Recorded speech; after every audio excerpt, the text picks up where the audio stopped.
국토위에서 한 장관과 국토위에서 원희룡 장관과 야당 의원들 간의 공방이 있었습니다. 자, 영상 보겠습니다. 2주 동안 전혀 자료 제출을 핵심 자료는 제출하지 않다가 갑자기 지난 일요일 날 자료를 공개를 했습니다.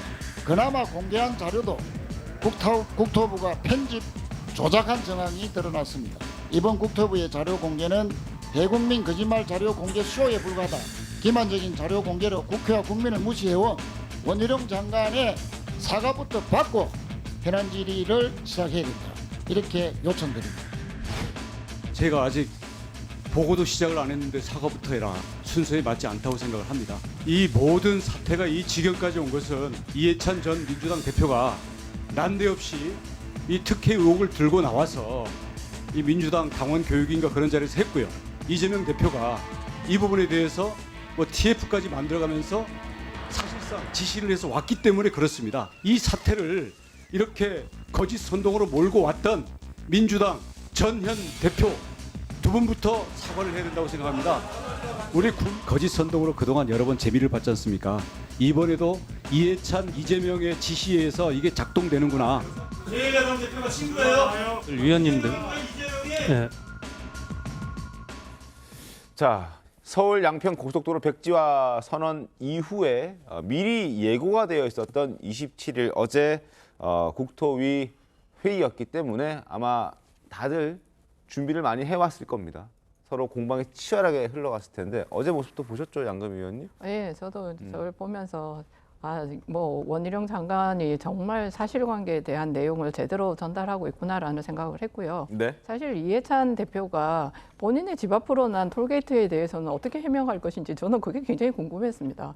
그런가 동시에 지금 저 게이트를 이제 열어놨으니까 그 부분에 대해서 어떻게 해서 이런 게이트가 생겼는가에 대한 내용들이 이제 집중적으로 조명이 돼야 됨에도 불구하고 사실은 김건희 여사 일가와 관련되어서 어떤 게이트가 있었다는 거는 하나도 지금 정명하지 못하고 있습니다. 그 게이트를 정명을 하려면 굉장히 이 대통령실이나 아니면 김건희 여사 측에서 이 부분에 고속도로가 바뀌게 된 계기를 아니면 이쪽에서 그 개입을 했던 거를 정명해야 되는데 사실관계를 확인해 보니까 사실 이게 두 번째 그 고속도로는 그 전에 문재인 대통령 때부터 이 부분에 대해서 문제가 제기가 되어가지고 새로운 용역을 주었다는 게 이미 나타나지 않습니까? 네, 그렇죠. 그런 사실관계들을 확인해서 앞으로 어떻게 될 것이냐 이런 거를 가야 될 텐데 계속해서 나중에 이제 저렇게 계속 본질은 다 사라지고 남는 것은 거짓 선동만 남을 거예요. 저런 문제를 쳐다보면서 사실 우리 국민들이 너무 피곤하시겠구나 이런 생각을 저는 진짜 많이 하게 됐습니다. 그러니까 저 백지화 선언 이후에 지금 여러 가지 팩트들이 이제 국토부가 얘기하고 있는 내용도 있고 민주당이 얘기하고 있는 내용들도 있긴 한데 일단 국토부가 얘기하고 있던 내용들이 좀 근거가 좀 더 탄탄하지 않느냐 뭐 이런 지적들도 좀 있긴 합니다. 민주당에서 어떻습니까? 국토부의 뭐 탄탄한 게 뭔지는 저는 모르겠는데요. 그냥 다시 한번 설명을 해드려야겠어요. 국민들한테. 12년 동안 이 두 개의 정부에서 검토했던 게 양평고속도로 양서면 종점입니다. 예타까지 다 끝나고 전략환경평까지 다 끝나서 이거 됩니다 하고 양평 국민들은 다 알고 있던 걸 윤석열 정부 들어서요. 원희룡 장관이 어제 얘기해 준 것까지 좀 보태서 얘기할게요. 그 민간영역업체 문재인 정부에서 했다고요? 좋습니다. 그걸 가지고 물타기 할 필요는 없고요. 발주는 그렇게 했지만 결국엔 계약을 하고 실행을 시켰던 건 윤석열 정부입니다. 그리고 원희룡 장관이 얘기한 건 어떤 검토가 아니라 구두보고를 들었답니다. 민간 영역업체의 구두보고를 듣고 변경안을 결정했다라고 본인이 얘기를 해요. 그런데 이게 이야기가 말이 됩니까?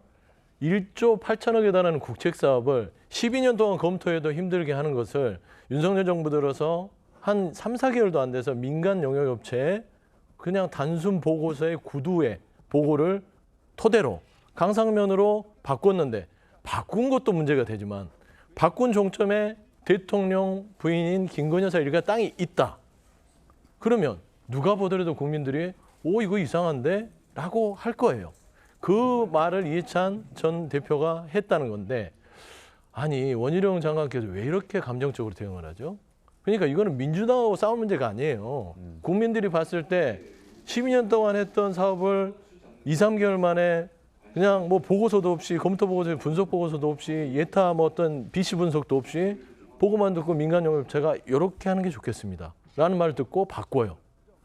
아니 다 좋습니다. 뭐 국토부에서 이거저거 뭐 자료를 대서 한다고 하지만 그 자체도 여러 가지가 그냥 반찬만 많고 먹을 게 없고요. 중요한 거는 그 대통령 일가로 정점이 바뀐 이유, 그리고 이 원안을 12년 동안 된 걸 윤석열 정부에서 3, 4년을 바뀐 이유, 이게 축입니다. 요것만 밝히면 돼요. 다른 이유 아무것도 없다라는 점에서는 어제는 원희룡 장관께서 한 몸을 던져서 정말 윤석열 정부의 공신이 되기 위해서 백지화 선언과 그다음에 민주당과 싸운 거 외에는요 뚜렷한 뭐 어떤 밝힌 건 없었고, 어제 이소영 의원 지금 질의하는 모습 나오는데 수변구역이요? 수변구역이라서 개발이 안 된다고 그런 말하자면 거짓말 같은 걸 하는 거예요. 수변구역 개발 다 됐습니다. 양평군수가 거기를 말하자면 개발 허가 지역으로 지정만 하면 수변구역이 포함되더라도 다 거기에다가 아파트도 짓고요, 건물도 짓습니다. 그러니까 그런 사실관계조차 국민들을 속이는 게 어제 드러났어요. 저는 그런 면에서는 원희룡 장관 어제는 빵점이었다. 그렇게 말씀드립니다. 저는 그 정반대의 생각을 하는데 민주당의 질이 진짜 엉터리였다라고 생각을 합니다. 7년 차의 자료를 다 공개를 했어요, 국토부가. 그러면 그중에서 어떤 것이 문제인지, 예를 들면 저 이소영 의원 같은 경우는 저는 논란이 된 그런 지적을 제대로 했다라고 생각을 해요. 아, 수변구역에는 지을 수 없어. 근데 지은 적도 있잖아. 뭐 이런 논란을 할 수는 있어요. 그런데 7년치의 자료를 다 공개했으면 그중에서 뭐가 문제인지를 조목조목 얘기를 해야 되는데 그거를 왜 지금 공개를 했느냐. 그리고 야당 대표가 친구야? 이런 식의 어떤 논란으로 몰고 가서 실질적인 내용이 없었잖아요. 질이 아픈 게 하나도 없어요. 도대체 뭘 갖고 얘기를 하는지 잘 모르겠는데 지금 얘기하신 것과 사실관계가 다른 걸 제가 말씀을 드리면 네. 2021년도에 4월 달에 KDI가 예태를 했어요. 그동안에 민주당이 뭐라고 그랬습니까? 야, KDI가 예태를 통과시킨 거를 니들이 왜 바꿔? 근데 이번에 원문 공개된 거 보니까 KDI가 야, 지금 원안, 양서면으로 가는 원안에 문제가 많다.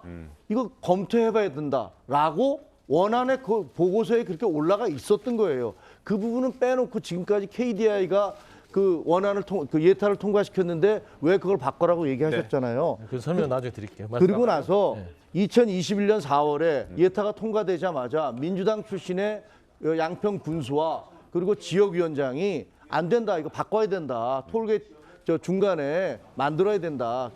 뭐였죠? 강아씨.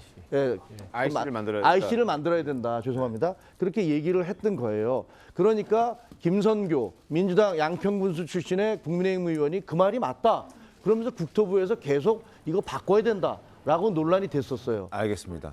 그러다가 2022년에 1월 달에 민주당 정부 때 이것을 바꿔야 되니까 민간 용역을 요청을 하자라고 하고 3월 달에 선정이 돼서 5월 달에 그 결과를 발표한 거예요. 왜 2달 만에 결과가 이렇게 빨리 나왔냐? 2021년부터 계속 이게 문제가 있다는 논란이 있었어요. 여러 사람들의 지적이 있었고. 그렇기 때문에 2달 만에 낸 거고, 그 2달 만에 낸 것은 대통령 출범한 그 달이에요. 그럼 1월 달에 민주당이 용역을 요청을 해서 3월 달에 선정도 민주당이 했잖아요. 민주당 정권이. 근데 민주당 정권에서 선정된 용역사들이 그 김건희 여사를 위해서 도로를 그렇게 바꾸는 게 맞다고 주장을 했다는 게 논리적으로 말이 됩니까? 논리적으로 좀 시간을 좀 주시겠습니까? 시간을 많이 드릴 수 없습니다. 자, 1분 드리겠습니다. 1분 안에 좀 설명을 해야겠네. KDI 이제 예타 보고서는 그런 문제점 지적이 됐죠. 네. BC가 부족해요. 근데 정책적 판단한 겁니다. 예타 보고서를 가지고 기재부와 국토부가 이건 BC도 부족하고 나름대로 문제점이 있으니 검토를 해야 된다는 의견을 줬습니다. 네. 하지만 정책적 판단을 통해서 양서면으로 결정이 됐다는 거는 잘 찾아보시면 나옵니다. 알겠습니까? 그다음 두 번째요. 뭘 잘 찾아보면 나오죠? 잘 살펴보세요. KDI 보고서 예타를 국토부와 기재부에 줬지만 당시 주민들의 여러 가지 정책적 판단에 있어서 여기는 이게 이 양평고속도로뿐만 아니라 춘천, 수도권 1교통망을 전체를 망라했을 때는 여기가 맞다라고 정책적 판단을 한 거예요. 그다음 두 번째요. 그다음에 그 양평 군수였던 정동균 군수 자체가 거기에 대해서는 거부를 했어요. IC에 대해서 요청을 했지만 IC는 필요 없다. 할 수 없다라고 했던 거는 양평 군수인 정동균 정 군수인 증언이 있습니다. 그리고 거기에 대한 자료도 있습니다. 그래서 그 부분은 아니고 세 번째요. 민주당이 발주를 했죠. 강화면에 있는 주민들께서 요구가 있어서 그럼 한번 검토를 해봐라. 하지만 민간 용역업체를 가지고 이 국책사업 1조 8천원짜리 12년 동안 했던 거를 단박에 바꾸는 정부는 없습니다. 저는 그 얘기를 하는 거예요. 그러니까 그게 김건희 여사의 저 일가의 땅을 위해서 단박에 바꿨다고 지금 민주당이 주장을 하셨던 거 아닙니까? 아니 그러니까 보세요. 거기에 대한 아무런 증거를 제시하지 못했잖아요. 증거를 제시했지요. 그 지역의 땅값이 올랐습니까? 지금 공시지가만 113억인 그러니까. 걸로 알려지고 있지 않습니까? 자, 지금 서울 양평 고속도로 구간을 저희가 다시 과거로 돌아가서 지난 몇 달 동안 이어졌던 이 논란을 다시 저희가 리마인드 할 필요는 없을 것 같습니다. 그런 차원에서 두 분의 발언을 제가 더 드릴 기회를 드릴 생각이 없고, 자, 다음 주에 넘어갈 텐데 그 전에 원희룡 장관이 마지막으로 이제 사업을 재추진하기 위해서는 서울 양평 고속도로 사업 거제 선동이 중단돼야 한다라는 주장을 마지막으로 했는데 그 목소리 듣고 다음 주제 가겠습니다. 백지화라는 것이 그동안 진행된 게 아직 예산 투입이라든지 공사라든지 이렇게 전혀 진행된 게 없지 않습니까? 의사 결정도 된 게 없습니다. 예산 그러면 중단이 되면 이게 무기한 끌다 보면 무산이 될 수도 있겠죠. 장관님, 그 백지화라고 국민들은 다 알고 있고요. 양평 주민들께서는 이것 때문에 큰 우려를 갖고 있고요. 그러면 지금 백지화가 아니라 중단이었다라고 제가 이해를 해도 되겠습니까? 근거 없는 의혹 않습니까? 확산의 제기를 자, 중단한다. 자, 민주당이 들어보세요. 그렇게 하면 오늘이라도 정상 추진하겠습니다. 장관님,